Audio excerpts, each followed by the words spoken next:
మీ business ఏదైనా మీ ఊర్లో promotion చేయాలంటే అది సుమన్ టీవీతోనే సాధ్యం. ఇప్పుడే సంప్రదించండి. Welcome to Suman TV. మనం ప్రస్తుతం మహబూబాబాద్ జిల్లాలోని కేశవంతపురం మండలంలో ఉన్నాము. కేశవంతపురం మండలం నారాయణపురం పోస్ట్ ఆఫీస్ సపావత్ తండాకు చెందిన జాటో సంతోష్ అనే యువకుడు ఒక గవర్నమెంట్ పోస్ట్ కోసం కర్నూలులో అప్లై చేయడం జరిగింది, కోర్టు పోస్ట్ కోసం. దానికి సంబంధించిన పోస్ట్ లెటరు పోస్ట్ ఆఫీస్ వారి నిర్లక్ష్యంతో రావాల్సిన డేట్ కంటే ఒక 5 రోజులు వెనక్కి రావడం జరిగింది. దీనివల్ల తను ఆ జాబ్ను కోల్పోయానని ఆ బాధితుడు పోస్ట్ ఆఫీస్ దగ్గర ఆందోళన చేపట్టాడు. ఒకసారి ఏం జరిగింది, అసలు ఎందుకు లేటుగా ఇచ్చారు అనేది కారణాలు సంతోష్ మాట ద్వారా అడిగి తెలుసుకుందాం రండి. చెప్పండి సార్, అసలు ఏం జరిగింది? మీరు పోస్ట్ ఆఫీస్ నిర్లక్ష్యం వల్ల మీ జాబ్ కోల్పోవాల్సి వచ్చిందని చెప్పి సమాచారం. అసలు దాని మీద ఏం జరిగింది? వాళ్ళ నిర్లక్ష్యం వల్ల మీరు ఎన్ని జాబులు కోల్పోయారు? అసలు మీకు లెటరు ఎప్పుడు రావాల్సిన లెటర్ ఎప్పుడు వచ్చింది ఒకసారి చెప్పండి సార్. నా పేరు జాటో సంతోష్, మాది వనాలకుంట తండా, కేసముద్రం మండలం, మహబూబాబాద్ డిస్టిక్ మాది. నాకు రావాల్సిన లెటరు 14వ తారీఖు నాకు రావాల్సిన లెటరు నాకు ఆలస్యంగా 5-6 రోజులు ఆలస్యంగా నాకు రావడంతో నేను ఒక గవర్నమెంట్ జాబ్ అనేది నేను కోల్పోయాను. కర్నూలు డిస్టిక్ కోర్టులో రావాల్సిన జాబ్ను నేను కోల్పోయాను. పోస్ట్ మ్యాన్ నిర్లక్ష్యం వల్ల నేను ఆ జాబ్ అనేది నేను కోల్పోయాను. అది వాళ్ళ నిర్లక్ష్యం వల్లనే ఒక 5-6 డేస్ ఆ లెటర్ అనేది లేట్ రావడంతో అది ఆ రిక్వైర్మెంట్ అనేది అయిపోయింది. ఆ జాబ్ అనేది వేరేటోళ్ళకు ఇచ్చేశారు ఆల్రెడీ. వాళ్ళు కస్టమర్ సపోర్ట్ కూడా నేను కాల్ చేసి మాట్లాడాను, ఇవన్నీ ప్రాసెస్ చెప్పాను. అయినా కూడా వాళ్ళు ఎక్స్క్యూజ్ చేయకుండా నన్ను ఏం తీసుకోలేదు, జాబ్లో తీసుకోలేదు. చెప్పండి, మీకు లెటరు ఎన్ని రోజులుగా లేట్గా వచ్చింది? నాకు 14వ తారీఖు రావాల్సిన లెటర్ 21వ తారీఖు నాడు వచ్చింది. నాకు ఇట్స్ ఆల్మోస్ట్ నాకు 16వ తారీఖు 10:30 AM నాకు అపాయింట్మెంట్ అనేది ఉంది. నాకు మే 16, 2024 మార్నింగ్ 10:30 నాకు ఇంటర్వ్యూ అనేది ఉంది.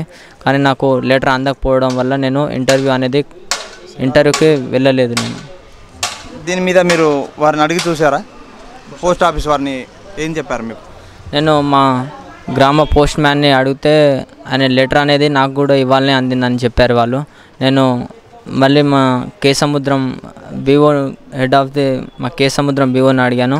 ఆయన కూడా మా వల్లనే ఆగిపోయింది, మేము ఇంకో 5 డేస్లో మీకు ఆ జాబ్ ఇప్పించే ప్రయత్నం చేస్తాం అనుకుంటా అన్నారు. లేదు, ఇంతవరకు ఏం కంక్లూజన్ ఇవ్వలేదు, ఏం ఆన్సర్ కూడా ఇప్పటివరకు ఏమి ఇవ్వలేదు. ఇంకా అది వెయిటింగ్లోనే ఉంది. అది సరే, చూశారు కదా, ఒక పోస్ట్ ఆఫీస్ సిబ్బంది నిర్లక్ష్యం వల్ల ఒక యువకుడు తన గవర్నమెంట్ జాబ్ను కోల్పోవాల్సి వచ్చింది. ఇప్పుడున్న పరిస్థితిలో ఒక్క జాబ్ సంపాదించడమే కష్టంగా ఉన్న తరుణంలో తను కష్టపడి చదివి 3 జాబ్లకు అటెండ్ కావడం కోసం ప్రయత్నం చేసిన తరుణంలో కేవలం తపాలా శాఖ వారి నిర్లక్ష్యం వల్ల ఈరోజు తన జీవితాన్ని కోల్పోవాల్సి వచ్చిందని బాధితుడు వాపోతున్నాడు. పక్కనే మనతో పాటు వాళ్ళ తండ్రి గారు కూడా ఉన్నారు, సురేష్ గారు. వారి మాటల్లో కూడా అసలు అడిగి తెలుసుకుందాం రండి. అసలు సార్ చెప్పండి సార్, అసలు ఏం జరిగింది? సార్ దండాలండి. ఒక విషయం నిర్లక్ష్యం జరిగింది, పోస్ట్ ఆఫీస్ సారు హెడ్ వాళ్ళ దగ్గరే జరిగింది. ఏం సార్ ఎందుకు జరిగిందని మేము మాట్లాడితే 5 రోజుల్లో మీకు సాల్వ్ చేస్తాం, మా వల్లనే పొరపాటు జరిగిందని వాళ్ళు డిపార్ట్మెంట్ వాళ్ళకు ఫోన్ చేయడం జరిగింది. పై డిపార్ట్మెంట్ వాళ్ళకు ఫోన్ చేస్తే మా వల్ల ఇట్లా నిర్లక్ష్యం జరిగింది, ఎట్లా సార్ అంటే పోయిన జాబ్ అయితే రాదండి అని తిరిగి వాళ్ళు మాట్లాడుకొచ్చారు. వీళ్ళైతే మాకు 5 రోజుల వరకు కన్ఫర్మ్ జాబ్ ఇప్పిస్తున్నారు. మా కొడుకు అన్నం తింటలేడు అండి, చచ్చిపోతా అని మందు డబ్బా పట్టుకోవడం జరిగింది. మాకు నిరుపేద కుటుంబం, మా పరిస్థితి అయోమయంగానే ఉంది. అయినా కూలీ చేసుకుని 4 చేసుకుని నా కాలు ఎరిగిందండి. వాళ్ళకు చదివించిన సోమత కూడా మాకు ఒక డబ్బు కనుక ఏం లేదు. మాకు మామూలు పరిస్థితి, పొద్దున ఉంటే సాయంత్రం లేని పరిస్థితి మాది. మేము ఏం చేయాలి, ఎవరిని అడగాలి, ఆ భగవంతుడిని అడగాలన్నా ఎవరికి అడగాలో మాకు తెలియడం లేదు. మా జాబ్ అయితే మాకు ఇప్పియండి, అదే మాకు సంతోషం. మా జాబు పోస్ట్ ఆఫీస్ వాళ్ళు కూడా ఇప్పిస్తా అన్నారు, ఇప్పిస్తే సంతోషం. సార్ ఇక మాకు భూమి జాగా లేకుండా మేము కూలీనాలి చేసి మేము చదివించినాం సార్. చదివిస్తే ఆ చదువు కూడా మాకు చేతికి రాలే. మేము బాధపడతాడు, నా కొడుకు ఏడుతాడు, చాలా గోస చేస్తాడు. మాకు ఇంతగా మోసం చేసిండ్రు, పోస్ట్ వల్లలే చేసిండ్రు సార్. మాకు ఏం సుఖం, మేము ఏడుతాడు, మా కొడుకు బాధపడతాడు, మాకు ఏం లేకుండా చేసిండ్రు. మా జాబ్ మాకు ఇప్పిండ్రు సార్. స్వామి, ఇప్పుడు ఇంతకుముందు ఉన్న ఈ సంతోష్ని అంతకుముందు 60,000 జాబులలో 6 మాత్రమే సెలెక్ట్ అయ్యారు.